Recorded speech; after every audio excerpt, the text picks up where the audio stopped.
des petites subtilités qu'il y a dans le premier passage de la paracha. Il ne faut pas vendre la terre d'Israël, on a compris.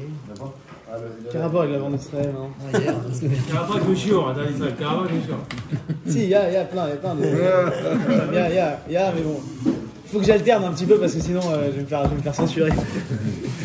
Jamais. YouTube, il nous a. YouTube. T'as repéré.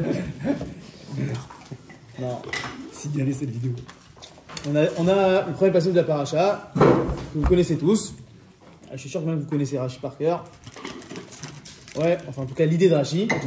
Le passage nous dit comme ça: Vayiu chaye Sarah, Mea Shana, Ve'esrim Shana, Ve'sheva Shanim, Shene chaye Sarah. Donc si je traduis, une traduction littérale, Vayiu chaye Sarah, voici la vie de Sarah, Mea Shana, Ve'esrim Shana, donc 100 ans, et 20 ans, et 7 ans, Shene chaye Sarah, les années de la vie de Sarah. D'accord ? Et vous connaissez tous le Rashi Meforsam. Il nous dit qu'est-ce que j'ai besoin de répéter à chaque fois 100 ans, 20 ans, 7 ans. Juste on le lit le Rashi, regardez. Vayu chaye Sarah, Mea Shana, Ve'esrim Shana, Ve'sheva Shanim. L'écart nirtav Shana bechol klal ou klal. Donc quelle est la raison pour laquelle la Torah elle m'a répété le mot Shana à chaque fois? C'est-à-dire l'Omar Lecha, c'est Kol Echad Nidrash Lasmo, pour te dire que chacun a une particularité. C'est quoi la particularité du mot Shana à chaque fois? Elle avait Bat Mea, Kevat Esrim. Les Chet, on sait que jusqu'à 20 ans, on n'est pas responsable, on n'est pas puni pour nos fautes. Donc Sarah, elle jusqu'à 100 ans, elle était comme ses 20 ans. Ça veut dire elle était vierge de faute. Ma bat esrim lochata share ena batonshim, ouais. De la même manière qu'à 20 ans, elle n'avait pas fauté puisque elle n'est pas responsable de, enfin en tout cas elle peut pas recevoir de punition. Af bat mea belochet, de la même manière à 100 ans, elle n'avait pas de chet. Et bat esrim kevat sheva liyofi, elle était belle. Ouais, à 20 ans comme elle était belle à 7 ans. Kitsour, Rashi nous a expliqué quoi? Il nous a expliqué finalement un midrash. On va voir le midrash. Elle avait, de la même manière qu'elle avait à 100 ans, elle était sans faute comme elle avait à 20 ans, et qu'elle était belle à 20 ans comme elle était belle à 7 ans. Il a fait mieux. Ça, c'est ce qu'il nous dit Rashi. Le problème qu'il va nous expliquer, on va voir le Ramban en premier. Le premier qui nous pose le Ramban, c'est regardez les deux psukim. Je suis dans le Mekor Echa, regardez les deux psukim. Dans la paracha, il y a 3 personnes qui meurent. 3 personnages qui meurent. Abraham, Sarah et Ishmaël. Et 3 ils meurent. Dans la paracha. Et dans la paracha, il y a à chaque fois donc l'explication, la description de l'âge à laquelle il meurt. Et regardez les psukim comment ils se ressemblent. Vayu chaye Sarah mea shana ve'esrim shana ve'sheva shanim shene chaye Sarah. Ok, ça on l'a lu. Pasuk Zayin dans le Perek Kavav.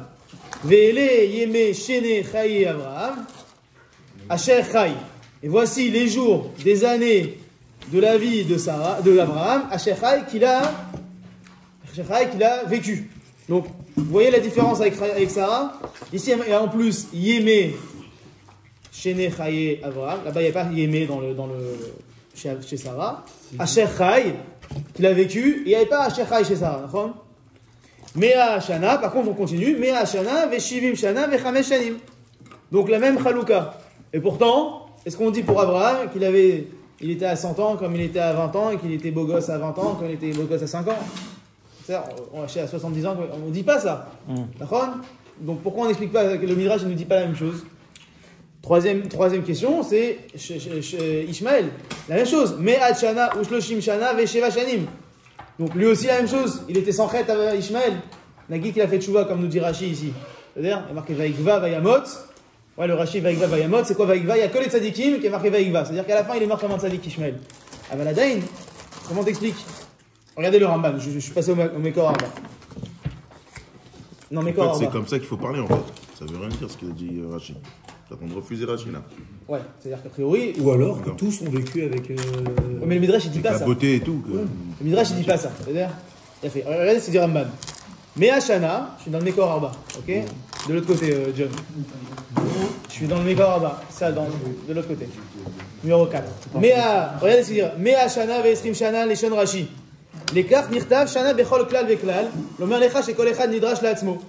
Donc il nous répète les paroles de Rashi, à savoir que d'où j'apprends ce chidouche là que nous a fait le Midrash, je l'apprends du mot shana. À chaque fois qu'il y a marqué shana. D'accord? Nous dit le Ramban, ouais, donc il continue Rashi, bat mea kevat esrim, leched ou bat esrim kevat sheva liyofi. Vechen katav beshne chayi Avraham. Il a écrit la même chose dans la vie d'Abraham. Ven midrasho ze nachon. Il dit le Midrash pourtant il s'applique pas pour Abraham. D'accord? Donc comment je l'explique? Share beshene chaye Ishmael. D'accord? La même chose pour Ishmael. Neymar keshne chaye Abraham. La même chose, shne chaye Abraham. Les années sont répétées, le mot année est répété. Mais shavé, velo ayu shavim betova. Et c'est sûr que là-bas, tu peux pas me dire qu'elles étaient shavim betova. Ouais, le Rashi que je vous ai pas amené ici. Il répète Rashi à la fin dans le premier passage de Chaye Sarah. Il dit shene chaye Sarah. J'aurais dû l'amener ici. Ouais. Kulan shavim letova. Toutes ces années, elles étaient shavim, elles étaient identiques en bonté. D'accord? Donc, c'est sûr que pour Ishmael, ça ne s'applique pas. Encore à la rigueur, pour Abraham, je comprends, pour Sarah, je comprends, mais pour Ishmael, c'est sûr que ça ne s'applique pas. Donc, comment tu peux me dire, toi, Rashi, que le Midrash, il s'appuie sur le mot Shana, alors que le mot Shana, quoi, il est répété partout, pour les trois personnages? Nous dit le Ramban, Chidouche du Ramban. Ouais. Il dit, Velo ayu shavim betova, aval, aya mitrila racha, sur Ishmael, il était au départ un racha, ve'asa tshuva. Vesof, ki od, ki shana, shana, lechalek mashma, ve'eno nidrash le'ashvatan. Ouais, nous dit, toi Rachid, tu veux nous apprendre du mot shana, que tout était identique, d'accord? Mais le pasouk, quoi, il nous dit le Ramban, le pshat du pasouk, c'est que il a été séparé. Donc, à 100 ans, elle n'était pas comme à 20 ans, elle n'était pas comme à 7 ans. C'est ça le pshat. Comment tu peux nous sortir un pshat comme ça? D'ailleurs, le Targum, il ne marque pas Shenim, il ne marque pas Shana. Tu sais pourquoi il marque pas Shenim? Parce qu'Adam Arishon, il a eu peur de Sarah. Ici, elle va me dire, c'est à cause de... de Chava, tu veux. Non, Adam Arishon, quand il va rencontrer Sarah dans la elle va lui dire, mais dis-moi, moi je suis... mais moi, en fait, elle a peur de l'accusation, la mort à la cause de toi, Adam Arishon. Et en fait, c'est pour ça que dit, regarde, moi en tout cas, j'ai vécu 900 et quelques années, j'ai fait qu'une seule faute. Toi, tu as vécu 100 ans, 127 ans, donc moi, donc tu vois, c'est pour ça qu'il avait dit ça. On va arriver à Adam Arishon, alors 2 secondes. Ok, donc il nous dit, a priori, le pshat du pasouk, c'est qu'on a marqué Shana, Shana, Shana, c'est pour séparer. C'est pas pour nous dire tout est ensemble, tout est identique. Ok. Et donc, le Ramban nous a posé 2 questions. 1. Si tu veux nous apprendre que le Midrash, ce qui nous a dit le Midrash, à savoir que toutes les années elles sont identiques pour Sarah, en beauté, en chet, en faute, en tzadikout, tu l'apprends du mot Shana. J'ai 2 problèmes. 1, c'est que Shana est répété dans 3 personnages. En plus Ishmael, et donc Ishmael, j'ai un problème. Et deuxièmement, c'est qu'a priori la pshat du pasouk, c'est Shana, Shana, Shana. D'accord, ça vient séparer. Donc comment... on a un Midrash qui nous dit ça. Donc comment le Ramban va faire un yishuv entre le Midrash et notre pasouk? Regardez ce que dit le Ramban. Ouais. Il dit, c'est derech halashon. Que les faire Shana, Shana, Shana, c'est derech halashon, comme t'as dit toi. C'est-à-dire, c'est comme ça que la Torah elle parle. Donc, j'apprends le Midrash, d'où il a pris ça. Ouma she'amru be'reshit rabba, bat mea kevat esrim lechet, lo darshuken, et la mitur halashon, shechazar amar shene chaye Sarah. D'où j'apprends que toute sa vie, elle était en tzadikout, toute sa vie, elle était en yofi. Pas du fait qu'il est marqué Shana, Shana, Shana, mais du fait qu'il est marqué shene chaye Sarah à la fin. Shene chaye, il y a une répétition. Cette répétition-là, elle n'est pas dite ni chez Ishmael, ouais, ni chez Abraham. C'est-à-dire, mais chez Abraham, il y a quand même une répétition, parce qu'il est marqué à Shechai. C'est quoi chez nous? Chez Necha et Sarah, c'est les années, a priori. Les années, voici les années de la vie de Sarah. Et on va voir que. Il y a écrit chez Necha et Ishmael. Nachon, il y a écrit chez Necha et Ishmael, mais il n'y a pas marqué, il n'y a pas une répétition. Là, le Ramban, il t'apprend de la répétition. Il y a marqué Veiyu Chaye Sarah, voici la vie de Sarah. 20 ans, 7 ans. Chez Necha et Sarah, les années de la vie de Sarah. Il te dit, ce itour-là, cette répétition-là que j'ai chez Sarah et que j'ai peut-être chez Abraham, parce qu'elle est marquée Yémé, chez Necha et Abraham, Asher Chai, cette répétition-là, de là, je comprends que toute sa vie, elle était harmonieuse, toute sa vie, elle était en tzidkou, toute sa vie, elle était en yofi, toute sa vie, elle était en bonté. C'est-à-dire, il n'apprend pas de Shana, Shana, Shana. Ok, c'est un diouk du Ramban dans le Lachon. C'est-à-dire, mais on va voir qu'il a une importance. Ce diouk, on va arriver à la Ktava Kabbalah dans 2 secondes. Juste avant ça, il y a une autre question qu'on devrait se poser. Il a pu répéter 2 fois Chaye Sarah. Pardon? Chaye Sarah. Nachon. Nachon. Shene Chaye Sarah. Nachon. C'est le seul, c'est pour ça qu'il dit. Nachon. Et donc, il dit. C'est la réponse, non? Pourquoi elle commence comme ça Et la de- paracha? C'est ça la grande question. Non, c'est pas ça la question. La deuxième question, c'est une question encore dans le chat. Pourquoi il y a marqué Shana dans Mea, Shana dans Esrim et Shanim dans Sheva? D'accord? Dis-moi Mea Shana, Esrim Shana, Sheva Shana. Ou dis-moi Mea Shanim, Sheva Esrim Shanim, Sheva Shanim. Qu'est-ce qu'il y a tout d'un coup que tu te fais un. C'est pas. Façon de Comme en parler. français, 2200, tu mets pas 1, c'est 1000. Ouais. Vous dites en français, ça Non, mais veut dire- même en hébreu, non? Au-dessus de 10, tu dis Shana. Alors que de 2 à 10, tu dis C'est là. Im, non? C'est-à-dire, ok. Tu me dis un dikdouk du Lacham. On va voir le Kliakar comment il explique ça. Et voir le Kliakar comment il explique ça. Allez. Ah, C'est pas ici, c'est sûr. Ok. Regardez ce que dit le Kliagar chez le Mekor Shalosh. Et après, on va revenir dans notre histoire de Shene Chaya. Vous allez voir pourquoi c'est important de comprendre d'où vient ce midrash-là qui nous dit que la vie de Sarah et la vie d'Abraham, elles étaient harmonieuses. Ok. Be'Avraham, Neymar, Ele Shene Chaya Avraham, Asher Chai. D'accord? Aussi Flomar, Asher Chai. Ouais, d'abord, un peu le Kliakar va nous expliquer une petite chose. Pourquoi il est marqué Asher Chai dans Abraham? Ouais, Rav Pe'alim Be'idat Hashem Kol Yemei Chayav. Donc, pourquoi marquer Asher Chai? Que toute sa vie, elle était, Rav Pe'alim, elle était plein d'actions, Be'idat Hashem, dans la connaissance de Dieu, toute sa vie.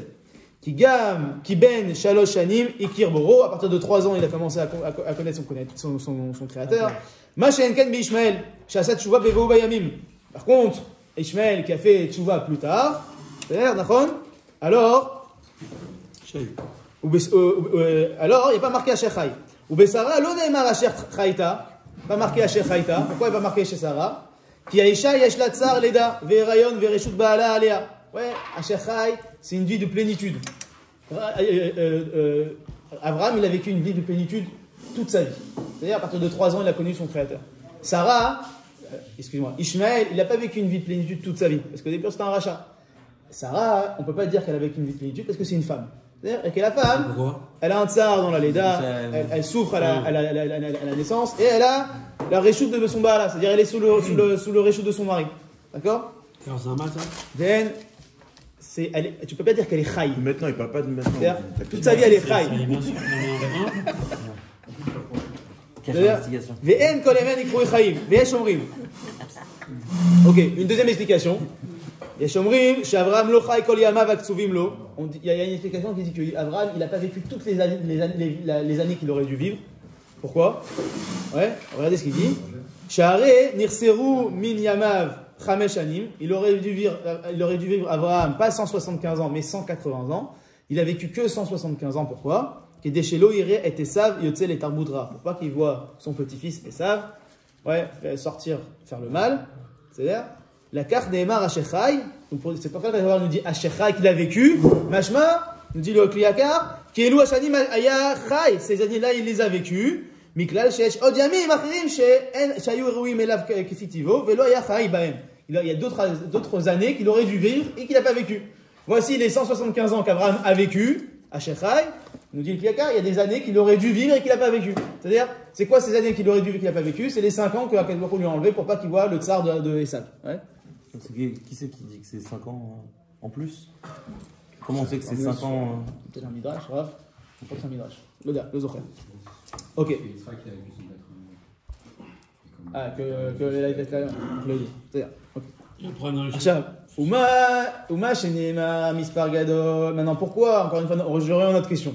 Pourquoi il y a marqué un Mispar Gadol, c'est-à-dire il y a marqué Shanim à 7, et que tout le reste a marqué Shana. Shana, Shana, Leshon Yachid, Mea Shana, Ve'esrim Shana. Ouais, c'est un langage simple, c'est singulier. Ou Mispar Katan Shanim. Et dans le petit nombre, il y a marqué Shanim. Vesheva Shanim. Pourquoi? Regardez ce qu'il dit. Les fiches à chassidim, afalti chez kol yemem shlemim. Donc les chassidim, même si toute leur vie, c'est une vie de plénitude. Mikol makom, yoter em konim shlemut, beshanim acharonim akrovim leshare mavet. Beyamim akodmim. Ouais, plus ils avancent dans l'âge, et plus ils acquièrent de la shlemut. Et plus ils s'approchent de la mort, et plus ils acquièrent une shlemut incroyable. En mitzad, pourquoi? Il nous dit, soit parce que mitzad chez skene talmidei chachamim mosifim chokhma, parce que plus ils avancent, une personne elle avance, et plus elle rajoute de la chokhma. C'est-à-dire, plus une personne grandit en Torah, et plus elle devient de plus en plus Chachama, c'est quelque chose qui se construit. D'accord? Ou parce que, au fur et à mesure que tu te rapproches, ouais, on est dans le cross d'or, au fur et à mesure que tu te rapproches de la lumière, alors, ta vie, elle est de plus en plus mashmaouti, elle est de plus en plus de sens. C'est-à-dire, ouais, on se rend compte, nous, on fait bientôt 40 ans, on se rend compte que plus on avance, d'accord, et plus notre vie, elle prend du sens. D'accord? Non, on prend de l'expérience, mais pourquoi elle prend du sens? Prend du sens. Tu te rends compte? Pourquoi du sens? Quand tu auras 40, tu te rends compte des choses futiles. Tu te rends compte des choses futiles que tu as pu faire et sur lesquelles tu as mis du poids dans ta vie et tu te dis, mais franchement, j'ai mis tellement de poids sur des choses futiles. Plus tu avances. Voilà, tu viens. C'est tellement vrai. À 23 ans, t'es pas concerné par ces trucs-là. C'est ça.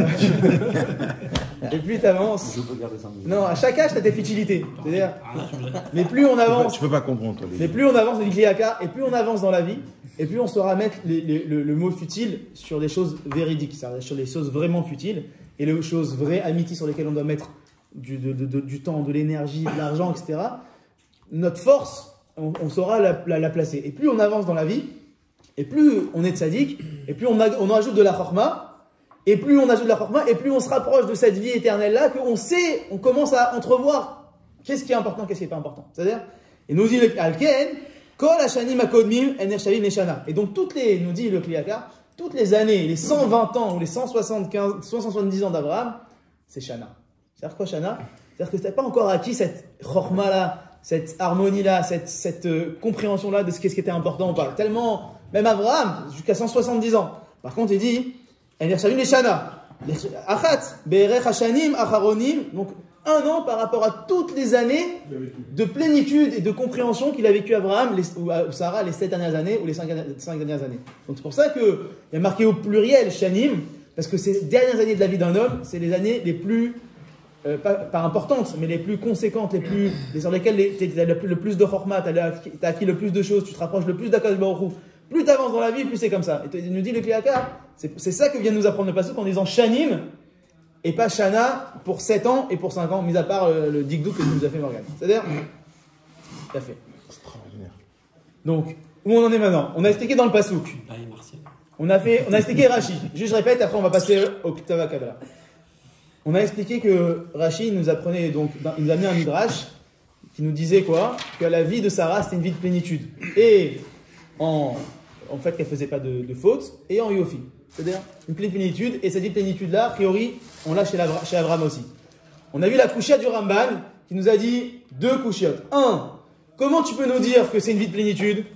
Alors que, et tu l'apprends de quoi? Rachid nous dit, je l'apprends du mot Shana, qui a marqué Shana, Shana, Shana, 3 fois Shana. De là, j'ai appris ça. Comment tu peux me dire ça alors que pour Ishmael, il a marqué la même chose? D'accord? Deuxième chose, le pasouk, a priori, la pshat, il dit, quand il a marqué 3 fois Shana, c'est bien pour te distinguer les 3 époques. Il a les 3 périodes. Donc comment tu peux me dire que les 3 périodes elles étaient identiques, 3 périodes de plénitude? Le Ramban, il vient nous faire un issue entre le Midrash et le Passouk. Il dit, je viens pas apprendre de Shana comme tu me le dis Rashi, parce que alors j'ai un problème, j'ai un double problème comme on vient d'expliquer. Je viens d'apprendre de quoi? Du fait qu'il y a marqué Shene Chaye Sarah. Répétition. Hein? On a un problème sur Abraham. Non, parce qu'on a dit que pour Abraham, il y a quand même une répétition. Il y a un itour, et les Shene Yeme Chaye Abraham, Asher Chaye. C'est-à-dire, cette répétition-là que j'ai chez Abraham et chez Sarah, je ne l'ai pas chez Ishmael. C'est-à-dire, on dit le Ramban, du Itour, j'apprends que c'est une vie de plénitude. Et maintenant, on va voir, tournez la page s'il vous plaît, maintenant on va voir un chat incroyable, je trouve, du Ketava Kabbalah. C'est-à-dire,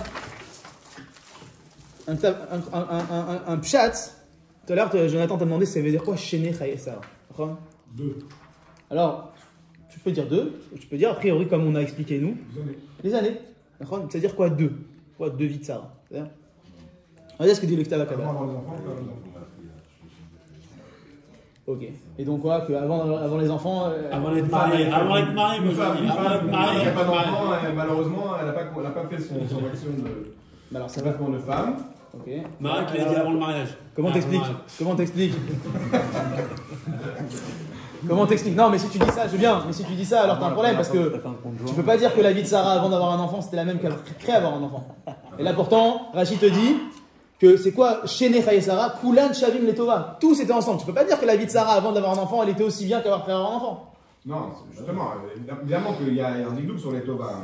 Il y a plein d'explications. Donc, alors, d'accord. C'est ce qu'on a entendu, Vaïou, Gematria 37. Voilà, Et que c'est depuis 90 ans qu'elle a eu son enfant, que c'est ça la deuxième vie. D'accord, donc il y avait une première vie et une deuxième vie. Voilà. Mais donc, encore une fois, ça va à l'encontre de ce que dit Rachid.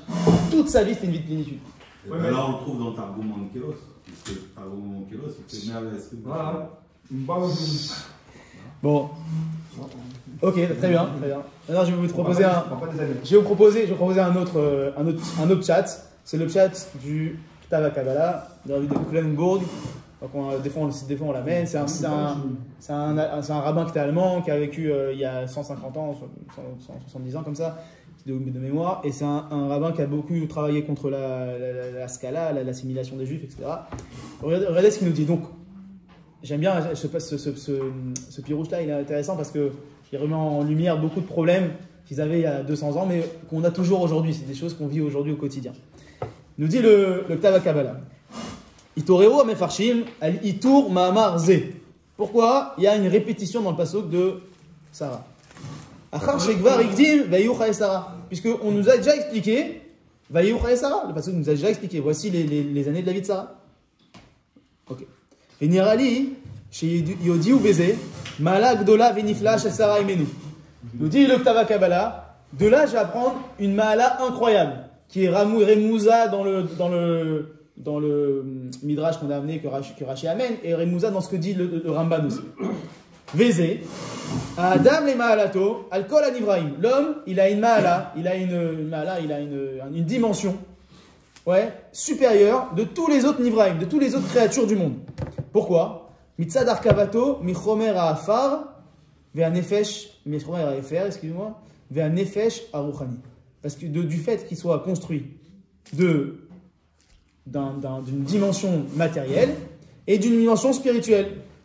De Chomer à Afar, à Efer, Afar, excusez-moi, du Chomer de la terre, de la poussière, va Nefesh Aruchani, et de l'âme qu'il a en lui. Donc il a deux dimensions, l'homme.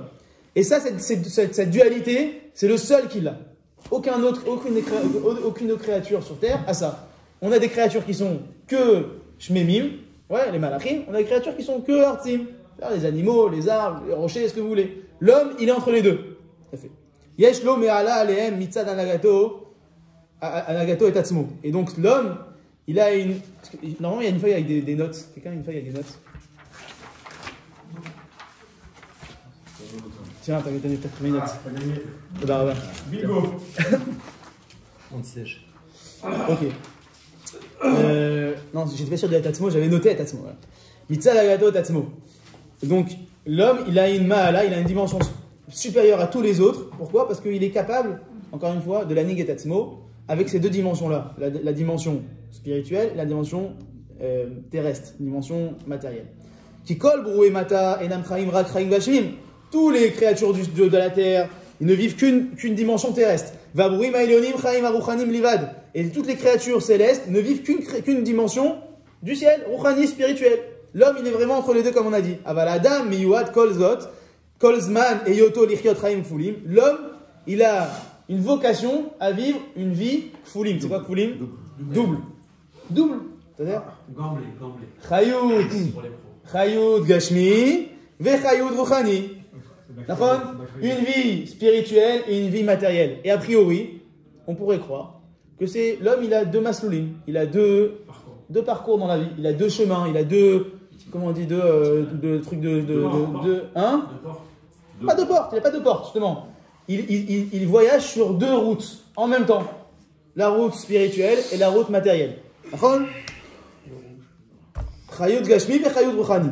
Qui mine à tzorer elav la shgiach tamid al dvarim anitzrachim, parce que d'un côté, il a un besoin constant, de s'occuper de ses besoins quotidiens matériels, chaya goufani, ses besoins corporels, kachila, veshtia, veshena. C'est-à-dire des choses que peut-être si on pouvait se passer de faire des courses, alors on dirait, ça serait bien qu'on puisse se passer de faire des courses. Si on pouvait se passer de dormir, on aurait bien se passer de dormir. Mais c'est des choses que Allah nous a imposées. T'es obligé de dormir, t'es obligé de manger, t'es obligé de faire tes courses, t'es obligé de faire tout ça. C'est-à-dire, Vegam lechol advarim aimsai. Maintenant, c'est pas seulement ça, c'est pas seulement les besoins primaires, manger, boire, dormir, c'est aussi tout ce qui va avec pour arriver à ses besoins primaires. Nous dit le Ktav Kabbalah, Gam lekol advarim ha'emtsaim shem achana lekiyum gufo. Tout ça, tout ce qui nous permet d'arriver à ça, à savoir manger, dormir, boire, tout ça, kmo avodat adam, le travail de l'homme. Pour manger, pour boire, j'ai besoin de travailler, besoin de parnassa. J'ai besoin d'aller à sa cave, ou masa ou matan chelo. Et donc c'est masa ou matan, c'est négociation. Tout ça, tout son isouk de chaim artim, de sa vie spirituelle, matérielle, terrestre. Ouais. She'enan rak mitzad tzrache haolam hazeh levad. Ça, c'est des choses qui sont kashur haolam hazeh. C'est-à-dire, j'ai besoin pour vivre dans ce haolam hazeh de ces fondamentaux. C'est des fondamentaux avec lesquels je ne peux pas négocier. Je dois manger, je dois boire, je dois dormir, je dois travailler. En malasot, c'est comme ça que le monde il marche. C'est-à-dire, avalga minachiyuv voilà. Maintenant, ça, c'est la première dimension qu'il a, le premier masloul. C'est-à-dire le rail de chemin de fer qu'il a devant lui. Ok. Deuxième. Maintenant, l'homme, il a une en malasot. Il a un besoin, de la même manière qu'il a un besoin de dormir, qu'il a un besoin de manger, un besoin de boire, un besoin de travailler, il a un besoin de vie spirituelle. Il a un besoin de choses différentes de ce qu'il a au quotidien dans sa vie terrestre. D'où il a ce besoin-là, d'où il ressent ce besoin-là, de la neshama que le Khon nous a donné. Veu haeseg benyanim aruchanim, kmo ayun batora ou bekiyom mitzvot. Et donc, comment l'homme il répond à ces besoins-là? Au travers des mitzvot, de l'imut Torah, c'est-à-dire que ce soit sikhli, nafshi, de sa neshama, tout ça, ça vient encore une fois répondre à son deuxième masloul spirituel. Il a fait. Achab, on pourrait croire encore une fois qu'il a ces deux masloulim, ils sont deux masloulim parallèles, séparés. Des fois, le matin, je vais étudier, je vais prier, je suis dans le masloul Torah, masloul Rouhani, et j'ai fini mon travail, je sors de Beth Midrash, je vais dans mon travail, je suis dans le masloul arti, masloul terrestre. D'accord? Et la vérité, c'est qu'il y a beaucoup de gens qui vivent comme ça. C'est-à-dire, derrière Hagav, en route ça arrête, il dit le Rambam dans cette paracha, on peut vivre que comme ça. C'est-à-dire, en malasot. Qu'est-ce que t'as? Ok. Veshene mine chaim ele, nous dit le Ktav Kabbalah. Ces deux sortes de vie-là, amiyodem likol adam, mitzad et yoto mufrar abriya, qui sont le netel, qui sont finalement le fardeau de l'homme. Ces deux vies-là, c'est le fardeau de l'homme. Puisqu'il est le moufrar de la bria, c'est le moufrar. Il a été choisi parmi toutes les créatures pour vivre, pour être le chaînon entre les mailles entre le monde spirituel et le monde matériel. Ok, maintenant il nous dit le Ktav Kabbalah, Tzrichim, Liot, Agudim, Achuzim, Venitzmadim, Yachad, Loït Pardou Leolam. Ces deux dimensions-là, elles sont obligatoirement pour que l'homme soit heureux, soit bien, vive sa vie pleinement, doivent être Adukim, Kshurim, liés. C'est-à-dire liés. Et on va voir comment lier. C'est-à-dire que l'homme soit bien. Ça veut dire que ces deux dimensions-là, elles ne peuvent pas être, l'homme n'a pas été choisi pour vivre ces deux dimensions de façon séparée, mais pour les vivre de la façon harmonieuse. Et donc elles doivent être liées. C'est-à-dire quoi bien? On va y arriver 2 secondes. Pourquoi j'ai dit bien? Kigam, Bisko, Benyanet, Sorke, Goufo. Et donc qu'est-ce qu'il nous dit? Il dit parce que même quand je m'occupe de mon matériel, de manger, de boire, de dormir, etc., de travailler, etc., Loye Tarlit Amerkouvan Numeno Rak Tsorkea Olamazé. Il ne faut pas que mon but, ça soit que le Olamazé, que ce soit que le but de dormir, le but de manger. Je ne vais pas dormir pour dormir, je ne vais pas manger pour manger. Non. Aval, Sarir, Sheit Lavé, Elav, Toelet, Aruchanit. Il faut que ça soit accompagné, ce sentiment, cette obligation-là de manger et de dormir, par une envie rouchanite. Encore une fois, c'est des choses simples comme on dit ici. Mais quand je vais me coucher le soir, si je vais me coucher parce que je suis crevé, parce que alors je vais dormir parce que je vais dormir pour répondre à un besoin naturel, un besoin qu'un animal il a. C'est-à-dire, par contre, si je vais dormir parce que je me dis je vais prendre des forces pour demain me lever pour aller à la tfila, au Beth Midrash, pour m'occuper de mes enfants, pour m'occuper de mon pays, mon peuple, au Meshanema, chacun avec sa mission, et ben quoi?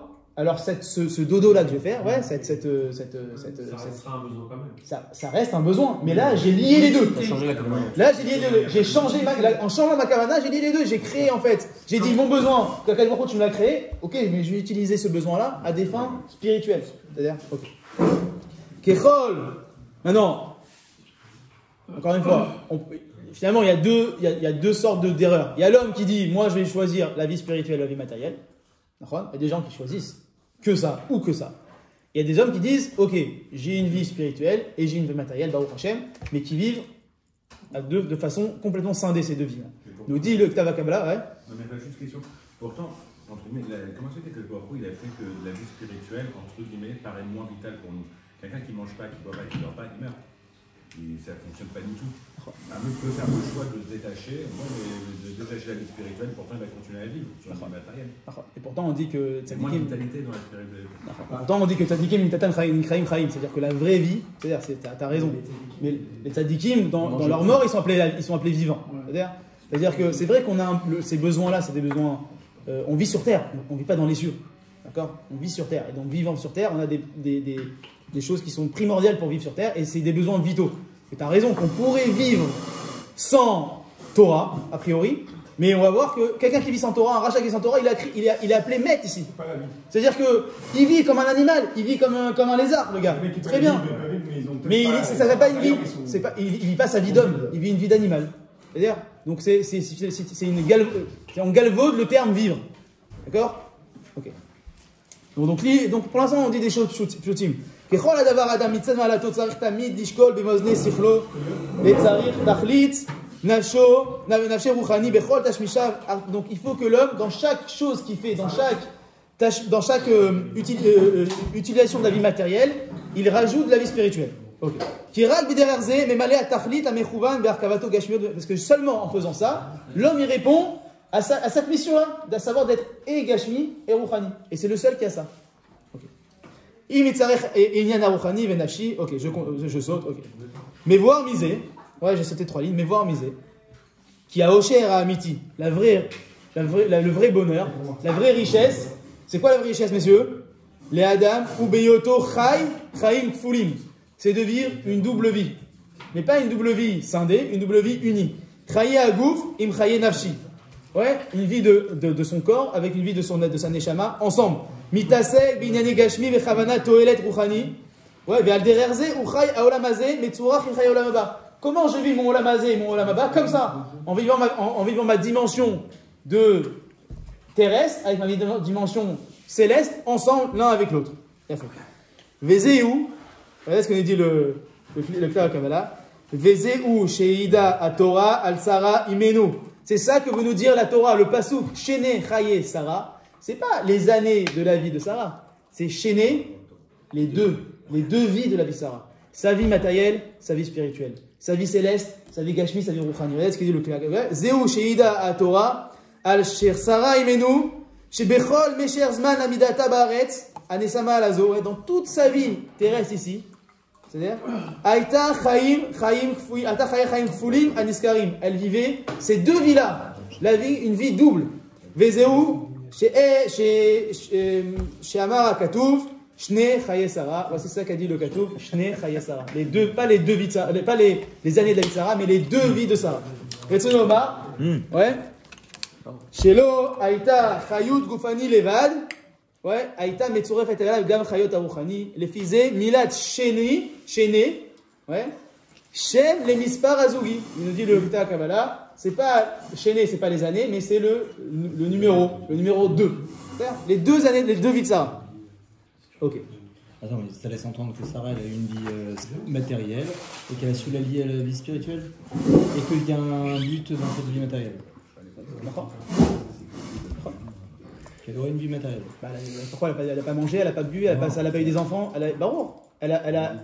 c'est quoi une vie spirituelle sans vie matérielle? C'est les chrétiens, c'est le prêtre qui va dans son Monastère. dans son monastère et qui pour se rapprocher d'Akadosh Baruch Hu se sépare de la vie enfin il mange bien, il mange du pain, il boit de l'eau, il n'a pas d'enfants, il n'a pas de femme. Le plus il s'éloigne de la vie terrestre et le plus il a l'impression de se rapprocher de la vie d'Akadosh Baruch Hu. La Torah dit exactement l'inverse. Elle dit je suis obligé de vivre les deux vies en plénitude. Barour, ça veut dire quoi? Barour, que je sais pertinemment que ma vie terrestre elle est au service de ma vie spirituelle. Pas l'inverse. C'est-à-dire, ok. Et attends, et pourquoi que ça ramène que sur Sarah? On a aussi Shene, Chaye, Abraham, Shene, Chaye. Donc ça, il ne vient pas nous amener trois enseignements, c'est la même chose, non? Alors, on peut dire 2 choses. Soit, déjà c'est marqué chez Abraham. Alors chez Abraham, il y a encore un truc particulier, il y a marqué Yémé Shene. D'accord? C'est encore plus particulier, le natif il parle de ça, l'homme Shane. Maintenant, soit tu dis que Ishmaël, Bémet, il a vécu comme ça. Shene Chaye Sarah. C'est-à-dire qu'à la fin de sa vie, Ishmaël il a fait tchouva. À la fin de sa vie, il a vécu ces années-là de façon harmonieuse. d'accord, son côté spirituel, son côté matériel a réussi à, c'est ça qu'il a fait, sa tchouva qu'il a fait, à savoir vivre une vie harmonieuse. Et comme il nous a dit le Ramban, chez Ishmael, il n'y a pas le Hitour, il n'y a pas marqué chez, il n'y a pas marqué encore une fois Ele Chaye Ishmael. Donc je comprends de là que c'est pas toute sa vie qui a été comme ça, seulement la fin de sa vie qui a été comme ça. C'est-à-dire, ou tu peux dire que non, Ishmael Bémet, il avait une darga quand même de vivre les deux ensemble. C'est-à-dire, à mon avis, la première solution elle est plus juste. À savoir que à la fin de sa vie, Ishmael, il avait cette plénitude-là, il avait cette harmonie-là, puisqu'il a fait tchouva et qu'il a marqué qu'il est mort comme un tzaddik. Rachid nous dit ça sur ce passouk-là. Rachid nous dit, Vaïkva, il est mort comme un tzaddik. Machma qu'il avait cette harmonie-là, mais seulement il n'y a pas le hitour dans le passouk, il n'y a pas le doublon dans le passouk. Donc là, je comprends que c'est pas toute sa vie qui était comme ça. Ok. Maintenant, messieurs, la question qu'on doit se poser, c'est finalement comment on arrive à ça. Comment on arrive à vivre de façon harmonieuse. Notre vie spirituelle, notre vie matérielle, c'est compliqué. D'accord ? Et qui c'est Birklal qui a réussi à vivre? On a Sarah, on a Abraham. Qui c'est qui a réussi à vivre comme ça? Regardez, le Kta Kabbalah, il a un chidouche. En tout cas, pour moi, c'est un chidouche. Et qui rejoint un peu, qui vient approfondir un peu ce point-là. Dans le Bereshit, ouais, il y a marqué, dans le Sefer Bereshit, il y a marqué qu'Akadosh il a Vaïta Hashem Elohim Gan Be'Eden, donc Dieu, il a planté un jardin à Éden, ouais, Mikedem. Vayasem Sham et Adam Ashayatza. Et il a mis l'homme là-bas, l'homme qu'il a créé, il l'a mis, il l'a placé dans le Gan Eden. D'accord? Ok. Pasouk Tedvav. A priori, il y a un doublon. Quelques pasukim plus tard, marqué Vaikach Hashem Elohim et Adam. Vayanicheu Began Eden Leovdav et le Shomra. Donc Dieu, il a pris l'homme et il l'a posé dans le Gan Eden, Leovdav et le Shomra, pour le travailler et pour la garder. Donc, a priori, il y a un doublon. La Torah, elle aurait pu juste dire, il aurait pu dire juste Vaïta Hashem Elohim Gan Be'Eden, Mikedem, Vayasem Sham et Adam, Ashayatza, Leovdav et le Shomra. Pourquoi il y a un deuxième passouk qui vient me dire a priori la même chose? Ok. Par contre, vous voyez qu'il y a quand même une différence entre les deux psukim, c'est que le premier, hein? On est au Gan Eden là. Gan Eden. Alors, d'accord, mais alors, tu aurais pu dire Vayasem Sham et Adam Ashayatza, Leovda et le Shomra. Et Quelle est la différence entre Vaïta et Vaïkar? Entre quoi? Vaïta et Vaïkar. Non, Vaïta, c'est il a planté le jardin. Vaïkar, c'est il a pris l'homme. Vayanicheu. La question qu'on doit poser, c'est quoi la différence entre Vayasem et Vayanicheu? Vayasem et Vaïkar Vayanicheu. C'est-à-dire, pourquoi marquer Vayanicheu? Pourquoi pas marquer aussi Vayasem ici? Okay. Et donc là, le Kta Kabbalah, il va nous faire un chidouche sur c'est quoi Vayanicheu. C'était quoi on a parlé plusieurs fois c'était quoi la darga d'Adam Arishon avant la faute? C'est quoi la darga, la madriga d'Adam avant la faute? Regardez ce que dit le Kta Kabbalah.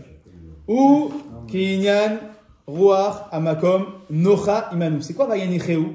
En hébreu, c'est quoi Vayanicheu? Ani Meniach Mashou. Alors je suppose, mais aussi je pose. Ani Meniach le téléphone à la shouchan. J'ai posé mon téléphone sur la table.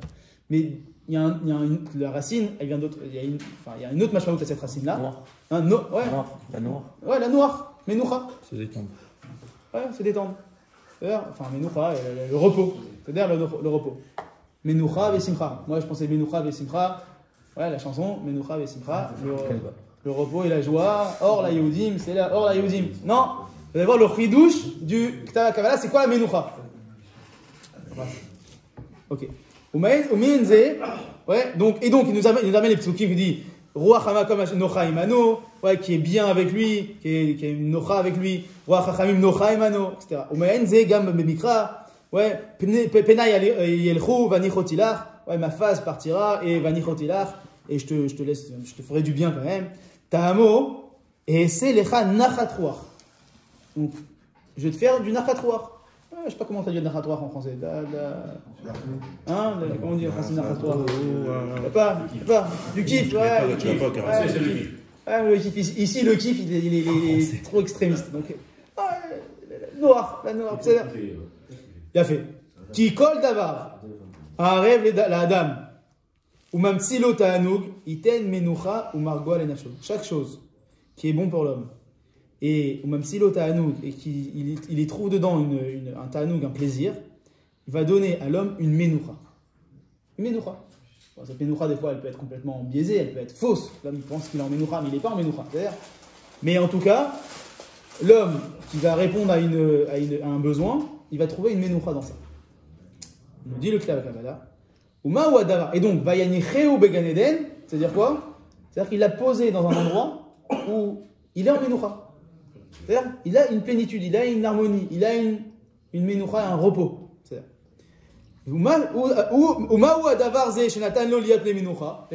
Qu'est-ce qui lui a donné la menoucha à Adam Arishon au Gan Eden? C'est quoi? Regardez ce qu'il ramène. Le Natro, Enzekim Torah. C'est la Torah. Comment on arrive à la Torah maintenant? Comment on arrive à la Torah? C'est-à-dire, nous dit le Ptava Kabbalah, c'est quoi le chidouche du deuxième pasouk? C'est que Adam Arishon, il a été posé dans un endroit où il a pu avoir la menoucha. C'est quoi cette menoucha là? C'est la Torah. C'est-à-dire, qu'est-ce que ça veut dire? Qui a Torah Nikret Menoucha. Chidouche du Ptava Kabbalah. La Torah, son nom officiel, c'est Menoucha. D'où il s'en tient? 2 secondes. Qui ma'amra betanchuma vayechi, comme est marqué dans le Midrash de Vayechi. Vayar Menoucha Kitov pour Issachar, marqué Vayar Menoucha Kitov, Menoucha Zotora. Il a vu Issachar, il a vu que la Torah, Menoucha, le repos était bien. On sait que pour Issachar, c'est pas du repos, c'est la Torah. Donc de là, je comprends que la Torah, son nom officiel, c'est Menoucha. C'est repos. Menoucha. C'est-à-dire, par contre, nous on l'appelle, comment on appelle la Torah? On l'appelle Torah, on l'appelle pas Menoucha. D'accord? Pourquoi? Donc nous dit le Ptava Kabbalah. V'ta'am anachat shem Menoucha à la Torah. Pourquoi on appelle la Torah Menoucha? Qui belo Torah, aya adam olech achar tavot libo. Si la Torah, si Akadosh Baruch Hu n'avait pas donné à l'homme la Torah, alors l'homme, il aurait été contraint, forcé, de suivre constamment son côté bestial, son côté animal, son côté terrestre. Vekol yom vayom, aya olech ou mitgaber bemelat tavotav. Il aurait ces tavot, elles auraient que grandi, que augmenté, elles n'auraient que poussé vers son côté animal. Achekol kochotav apnimiyot homimbo. Il nous dit, et l'homme, tout son intérieur l'aurait bousculé. C'est-à-dire qu'un homme, encore une fois, qui n'a pas de Torah, c'est un homme qui va forcément vers son côté animal. Le problème, c'est que l'homme, il n'est pas animal. L'homme, il est animal et spirituel. Il est les deux en même temps, on a dit. Et donc l'homme, il n'aurait pas trouvé le repos. Il n'aurait pas trouvé une harmonie. Il aurait senti tout de suite, quand l'homme, il va trop vers son côté animal, il sent qu'il n'est pas en repos. Il sent qu'il n'est pas bien. C'est-à-dire, il sent qu'il est bancal. Un moment de sa vie, tout d'un coup, il va le ressentir, qu'il est pas bien, il est sur une chaise bancale. Donc, nous dit le Kabbalah, Kacher itbiya ou itbar benefesh adam. Ça, c'est quelque chose qu'il a mis, qu'il a implanté en nous. C'est comme un réveil, une alarme naturelle que Akadosh Baruch Hu a mis en nous, qui fait que l'homme ne peut pas être tranquille, sauf s'il est arrivé vraiment au fin fond du puits. Mais, a priori, l'homme, dans un matzav normal, il ne peut pas être tranquille si il choisit le mauvais derrière. Il ne va pas trouver de repos dans ça. Il ne va pas y trouver une plénitude, une harmonie. Ok? Basoto achat manevelot yatzarlo. Ouais, vayatviu hekev achet, ki aracha ashaket lo yuchal b'pnimoto velibo nokfo veome alav. Il dit donc le rachat, même le rachat, il a une part de lui qui vient et qui le pousse à faire le bien, qui le pousse à le réveiller. Ouais, tamid yargizeu veoreru ala onesh ameutad alav leveloem yimsa menucha margoa benafsho. Et jamais il trouvera donc la plénitude. Kakatu verishaim keyam nirgash nigrash qui a chacun comme une vague. Il nous dit, t'as l'impression que t'as répondu à ta vote, à une des tétavas, ouais, quelqu'un il a vraiment envie de manger une pomme, il va manger une pomme. C'est-à-dire, mais tout de suite après, il va avoir envie de manger quelque chose d'autre. C'est-à-dire, on l'a souvent cité ce kliyakar du mammon. Vous vous rappelez mammon, ce qu'on a dit? Mammon, les lettres, elles sont doubles. Même, noun, même, c'est comment on écrit même, c'est même, noun, vav. Pour te dire que quand un homme il a envie d'argent, il a toujours envie de plus de sang. C'est ça qu'il nous dit ici. Si l'homme il est guidé par ses ta'avot, il en voudra toujours plus et il sera jamais en repos. Jamais il trouvera le repos. Okay. Et nous dit donc le Ptava Kabbalah, comment l'homme il arrive au repos? Comment l'homme il arrive à ce repos-là, finalement? Comment il arrive à ce repos? Au travers de la Torah. La Torah qui vient. Et qui vient, c'est quoi pourquoi la Torah s'appelle Torah? Milachon, Ora. Elle vient t'apprendre, elle vient t'enseigner, elle vient te montrer le derrière. Elle vient t'expliquer comment faire. Donc l'homme sans Torah, il n'aurait jamais pu trouver la Menoucha. Il ne pourrait jamais trouver la Menoucha. Omnam Torah, itavlin et tzara. Donc la Torah, c'est la Gemara, la tavlin et tzara. La Torah, c'est une épice pour nos tzara. Ça veut dire quoi? Ça veut dire que En Malasot, on est fait avec un tzara, et que la Torah, elle vient pour nous mettre des épices, c'est-à-dire pour nous donner du goût à cette tzara. C'est-à-dire pour apaiser. C'est pas apaiser, c'est pour qu'on arrive à trouver la bonne recette, ouais, pour rester dans le lexicon du Midrash, pour trouver la bonne recette entre notre Yetzer Hara et Yetzer Tov. C'est quoi le bon Yetzer Hara, encore une fois, c'est pas faire des avérotes, mais c'est aller vers notre côté plus matériel, plus terrestre, le bon équilibre. Le bon dosage. Et le bon dosage, le bon équilibre, l'harmonie qui est entre les deux. Et encore une fois, l'harmonie qu'on a dit tout à l'heure, attention, c'est pas seulement, j'ai choisi, pas seulement, on dit qu'un homme peut faire deux erreurs. On va avoir une troisième ici. Première erreur, c'est de dire, je vis qu'une vie matérielle ou qu'une vie spirituelle. Dans tous les cas, c'est une erreur. Ou un homme qui dit, je vais vivre une vie spirituelle et matérielle, mais scindée, séparée. Le Kabbalah nous a bien expliqué que non, les deux doivent être liés. D'accord? Donc l'harmonie que je dois trouver, c'est pas seulement de dire, ok, j'arrive à trouver le bon temps pour mon limoud et bon temps pour mon travail. C'est pas ça, parce que là, tu vis des vies scindées. C'est que au sein de mon travail, j'ai un... Non, pas je dois étudier. Non, je dois pas... Si tu étudies, tu travailles pas. Mais j'agis, je travaille les ma'an à limoud, les ma'an à Hachem, les ma'an à... C'est-à-dire, pour ça, pour moi, pour ma famille, pour mon peuple, le méchané. Ok. Le problème qu'on a, c'est que il y a une troisième erreur qui est malheureusement, disons, c'est une obligation qu'on a. Mais la troisième erreur, c'est que on peut vivre avec harmonie, ça veut dire trouver le bon équilibre, mais sentir quand même que quand je suis dans ma vie rouhanite, eh ben, je suis en ma'avak, je suis en combat constant avec moi-même. Je me combats pour trouver cette harmonie. Je suis en combat tous les jours. J'essaie de savoir comment je vais ici faire ça, comment je vais essayer de faire ça, comment je vais casser mon Yetzer Hara, comment je vais mon Tikkun Amidot, comment. C'est-à-dire que ma vie entière, c'est un combat. C'est-à-dire, El Malasot, la vie sur terre aujourd'hui, c'est un combat. Adam Arishon, il était quoi? Il était en Menoucha. Et que le troisième degré qu'on doit avoir, à savoir comprendre qu'on ne peut pas vivre soit une vie matérielle, soit une vie spirituelle, seulement. Comprendre qu'on ne doit pas vivre seulement les deux scindés. Mais comprendre aussi qu'à la fin, même si ce n'est pas vraiment possible sur Terre, sauf, voilà, Sarah, il nous dit le Kabbalah, et que on est un peu en retard, donc je vais arrêter ici, il dit le Kabbalah, elle a été capable d'arriver à la Darga Shlishit, à savoir que quand elle vivait son harmonie, elle ne vivait pas en combat. Un combat, on voit souvent, c'est des gens qui font tchouva, ils cherchent toujours là où ça fait mal. Ils veulent aller là où ça leur fait le plus mal possible. Ils veulent toujours, ils se mettent des combats, ils veulent gagner leur combat tout le temps. Je connais des valets tchouva qui sont comme ça. Tout le temps, ils vont aller au plus dur, au plus. On sent que toute leur vie, c'est un ma'avak.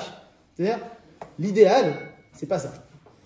L'idéal, c'est pas ça. Ça veut pas dire qu'il ne faut pas casser son Yetzer Hara, ça veut pas dire qu'il ne faut pas casser ses midot, c'est sûr. Mais notre idéal, c'est l'idéal d'avant la faute, l'idéal de Menoucha. La Torah, ça doit être une Menoucha, une harmonie. On doit être apaisé par la Torah. On ne doit pas être tout le temps, on ne doit pas sentir que la Torah, elle vient, elle nous titille, la Torah, elle nous embête, la Torah, elle nous pousse dans notre retranchement. Non, là, ça veut dire que je ne suis pas arrivé encore, elle a Menoucha. Sarah, Imenu, Shene, Chaye, Sarah, les deux vies de Sarah, elle était non seulement, elle a réussi à avoir sa vie matérielle, spirituelle, harmonieuse, mais en plus, elle a réussi à avoir la Menoucha, à avoir l'harmonie bonne, la bonne harmonie, l'harmonie qui nous amène le repos et pas le ma'avak, le combat continu que malheureusement sur terre on sent, tous les jours on sent ce combat. Voilà, donc on a appris tout ça dans le pasouk, le premier pasouk de la paracha.